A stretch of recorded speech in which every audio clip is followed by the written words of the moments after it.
রহমান আজারি ওয়াজ করে গেছে, 2 লক্ষ টাকা দিয়েছিলাম আমরা কমিটির লোকজন। সেখানে উনি ওই কমিটিকে ডাইকে বলছে যে আপনারা এত টাকা পেয়েছেন কোথায়?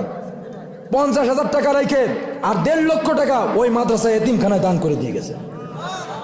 আজকে আপনি ডক্টর মিজানুর রহমান আজহারির সাথে মুসাফাহা করেছেন, আপনি আবার পুনরায় কাফের থেকে মুসলমান হয়ে গেলেন। তাহলে আপনার যে বৈধ স্ত্রী ওটা কি হলো? ওটা তো তালাক হয়ে গেল। এটা বুঝতে হবে। শোনেন, বেশি দাম্ভিকতা দেখাইতে যায়েন না। আল্লাহ বলছে ওয়ালা তামশি ফিল আরদি মারহান ইন্নাল্লাহা লা ইউহিব্বু কুল্লা মুখতালিন ফাকুর। আল্লাহু আকবার। আমার জমিনে দাম্ভিকতা দেখাস না, তাহলে আমি পতন ঘটাই দেব। অহংকার করিস না, আমি ফেরাউনের মতো, নমরুদের মতো, হামানের মতো, আবু জাহেলের মতো পতন ঘটাই দেব। এমন জিনিসের মাধ্যমে পতন ঘটাবো কল্পনাও করতে পারবি না। Likey